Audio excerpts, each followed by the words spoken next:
अस्सलामुअलैकुम, कैसे हैं आप सब लोग। आई होप सब अच्छे होंगे। आप सब की दुआ से और अल्लाह के रहमो करम से हम सब भी बिल्कुल अच्छे हैं, मज़े में हैं। तो आ गई हूँ आज मैं शॉपिंग करने।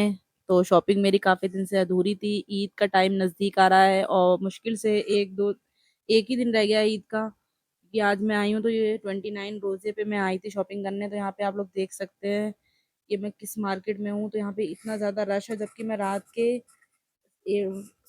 के मैं आई हूँ 12:30 बजे के बाद शॉपिंग करने के लिए, क्योंकि मुझे टाइम नहीं था बिल्कुल भी। और मैं आई हुई थी अम्मी के यहाँ पे, तो मुझे अम्मी के यहाँ से कुछ काम था, तो मैं इस वजह से वहाँ आई, तो वहीं रुकी थी। फिर मैं उसके बाद मैं आई हूँ शॉपिंग के लिए इधर साइड में अम्मी के वाली मार्केट में।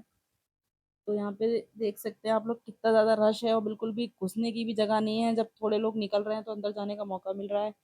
अब बस इसी तरीके से हम लोग आगे धीरे धीरे बढ़ रहे थे, क्योंकि बहुत ज़्यादा रश था। और यहाँ पे देखिए कितनी ज़्यादा रौनक है। इनकी शॉप पे कितनी अच्छी अच्छी वैरायटीज़ हैं सैंडल्स की। तो मुझे सैंडल लेनी थी, इसलिए मैं सैंडल वाली शॉप गली में आई थी, जहाँ पे ज़्यादातर सैंडल्स की शॉप हैं सारी।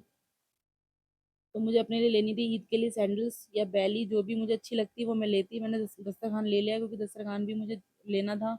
तो पहले मैंने वो ले लिया है। और आप सबकी ईद की तैयारियां हो गई हैं या नहीं हो गई हैं, मुझे ज़रूर बताना। हो ही गई होंगी ऑलमोस्ट सबकी, क्योंकि आज इस बार मेरी तैयारी बहुत ज़्यादा लेट हो गई है। वैसे मैं इतनी लेट करती नहीं हूँ, लेकिन इस बार मेरी तैयारी काफ़ी ज़्यादा लेट हो गई थी। तो मैं बस आ गई थी, क्योंकि कुछ समझ ही नहीं आता रोज़े में ना, मन नहीं करता निकलने का बिल्कुल भी।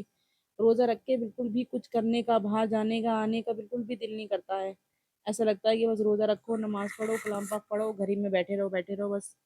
शाम हो जाती है तो फिर शाम को और कहीं नहीं आया जाता है। रोज़ा खोलने के बाद तो और ज़्यादा हालत डाउन हो जाती है। तो इसी वजह से मैं आज आई थी, क्योंकि मैंने कहा चलो ईद आ रही है करीब, ईद में मुझे फिर कुछ ना कुछ तो लेना ही है। नहीं लूँगी फिर कैसे रहेगा काम। और कितनी भी चीज़ें हों गाइस, हमारे पास कितनी भी चीज़ें हों, कितने भी कपड़े हों, कितने भी सैंडल्स हो, कितना भी चूड़ियाँ हों, कुछ भी हो, लेकिन जो है ना, हमें ईद के लिए जो हमें अलग ही कुछ चाहिए होता है।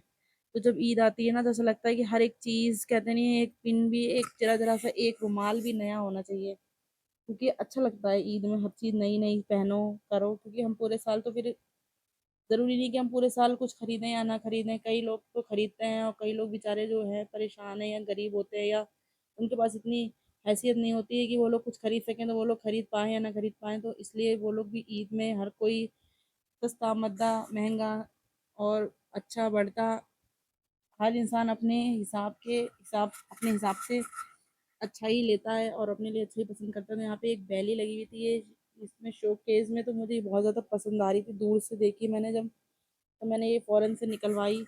तो मैंने इसे ट्राई करने के लिए देखा, लेकिन गाइस अफ़सोस की बात ये थी कि इसमें मेरा साइज़ नहीं आ रहा था। ये बड़ी थी, और जो मैंने ये चेक करी थी, ये भी मेरी साइज़ बड़ा लग रहा था, क्योंकि मुझे मेरा पैर जो है ना वो बहुत ज़्यादा छोटा है। तो और छोटे पैर के हिसाब से चप्पल मिलना बहुत मुश्किल हो जाता है। कभी कभी तो बिल्कुल एकदम मिल जाती है फटाक से, लेकिन कभी कभी बिल्कुल नहीं मिल पाती है। तो यहाँ पे मुझे बहुत दिक्कत हो रही थी। मैं पहन पहन के देख रही थी कि सही है या नहीं है, चल कर भी देख रही थी। और मुझे गाइस सचमुच मुझे ये बहुत पसंद आई थी, क्योंकि मेरी शादी के टाइम पे मेरी ऐसी थी, तो वो ना काफ़ी बड़ा साइज़ था, तो मुझसे बिल्कुल भी आ नहीं रही थी सही। तो उससे मैंने किसी को, पता नहीं किसी को दे दिया था। तो मेरा मन था ना ऐसी वाली बैली लेने का। तो मैंने जो भी लिया है मैं आप लोगों को दिखाऊंगी, और आप लोगों को मेरे ब्लॉग में या आगे मेरी वीडियोस में दिख जाएगा पहने हुए, मेरे पैरों में वियर करे हुए। तो मैं अभी आपको नहीं बताऊंगी मैंने कौन सी ली है कौन सी नहीं ली। तो यहाँ पे आ गए थे हम लोग आगे अंदर मार्केट में। तो मुझे सूट वगैरह भी लेना था, तो मैंने सूट भी लिया था। अब मैं अभी नहीं दिखाऊंगी किसी को कुछ भी कि मैंने सूट कौन सा लिया है कौन सा नहीं लिया है। फिर मैं आपको एकदम से दिखाऊंगी जब मैं पहनूंगी, तो आप लोग खुद ही मेरी वीडियोज़ में देख लोगे। तो यहाँ पे कुछ ऐसे एसेसरीज वाला वगैरह थी, तो वो मैं देख रही थी, लेकिन मैंने लिया कुछ भी नहीं, क्योंकि आज बिल्कुल भी जो शॉपकीपर से ढंग से बात नहीं कर रहे थे बिल्कुल भी किसी से। अगर 50 रुपए की कोई चीज़ है तो उसे 100 रुपए की बता रहे थे। तो इसलिए आज के लिए तो बिल्कुल कुछ भी लेना ठीक नहीं था, लेकिन फिर भी मजबूरी में जो इंसान ले रहे हैं ले रहे हैं। तो यहाँ पे मैं कुछ क्रॉकरी आइटम भी देख रही थी ईद के लिए, क्योंकि ईद में ना कुछ गेस्ट वगैरह आते हैं, और ये सब चीज़ें बहुत अच्छी लगती हैं ईद में कि नई नई लो। वैसे तो नई नई होती ही हैं, लेकिन और ज़्यादा नई लेने में और मज़ा आता है, अच्छा लगता है। तो यहाँ पे क्लचर वगैरह देख रही थी मैं, क्लचर भी मैंने लिया था, रबर बैंड लिए थे। ये सब चीज़ें तो है ना लड़कियों की, लेडीज़ों की, ये जितनी मर्जी ले लो उतनी कम है। तो यहाँ पे मैं देख रही थी और लेती भी जा रही थी, साथ के साथ शॉपिंग भी कर रही थी। ज़्यादा पूरा पूरा व्लॉग बनाना, पूरी पूरी वीडियो बनाना बिल्कुल भी यहाँ पे पॉसिबल नहीं था, कि और क्या लिया क्या नहीं लिया। मैं मतलब डिटेल में मैं आप लोगों को नहीं दिखा पा रही थी, क्योंकि बहुत ज़्यादा भीड़ थी और डर भी लग रहा था कि कहीं फ़ोन या पर्स, हर चीज़ का बहुत ज़्यादा ध्यान रखना पड़ रहा था। तो यही था मेरा शॉपिंग ब्लॉग। और आप लोगों की शॉपिंग कैसी चली है, कैसी रही, मुझे ज़रूर बताना। ईद होती है तो ईद पे बस अल्लाह सबको अच्छी से अच्छी अल्लाह सबकी वो दे, इतनी सबको हैसियत से, मतलब इतनी बनाए कि हर इंसान अपने लिए अपनी हैसियत के हिसाब से शॉपिंग कर सके, कपड़े खरीद सके, अपनी हर एक चीज़ ज़रूरत की चीज़ खरीद सके। बस यही दुआ रहती है मेरी सबके लिए। और अल्लाह सबकी ईद अच्छी करे, आमीन सुम्मा आमीन। और आप लोगों को मेरी तरफ से एडवांस में ईद ईद की बहुत बहुत मुबारकबाद।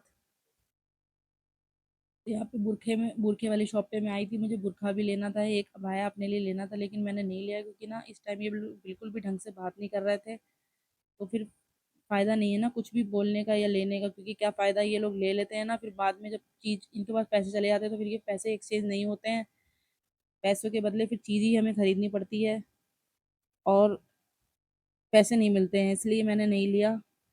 यहाँ पे मैं सूट देखने आई थी क्योंकि ये शॉप जो है ना, इस शॉप से हम लोग हमेशा सूट लेते हैं, मेरी भाभी भी इसी से लेती है। मेरे भाभी के भाई की शादी थी तो मेरी मेरी भाभी ने 3-4 सूट यहीं से लिए थे, तो मैंने ही उन्हें दिलवाए थे। यहाँ पे बहुत सारे अच्छे डिस्काउंट में मिल जाते हैं और भैया काफ़ी ज़्यादा डिस्काउंट भी कर देते हैं। और इनके पास हर टाइप की वैरायटी है। आजकल जो ट्रेंडिंग में चल रहा है ना पाकिस्तानी, वो बहुत ज़्यादा चल रहा है। तो भैया यहाँ पे मेरा चैनल भी देखने लगे थे कि आपका चैनल कौन से नाम से है, वो पूछ भी रहे थे, तो फिर मैंने उन्हें बताया, तो उन्होंने मेरे channel hand to hand subscribe कर दिया था। वो भी सब्सक्राइबर मेरे बन गए 2-3 वहाँ पे। तो वो कह रहे थे कि आप ब्लॉग कब डालोगी, हम लोग वो देखना चाहते हैं। तो मैंने कहा था मैं कल तक डाल दूँगी, आप लोग देख लेना।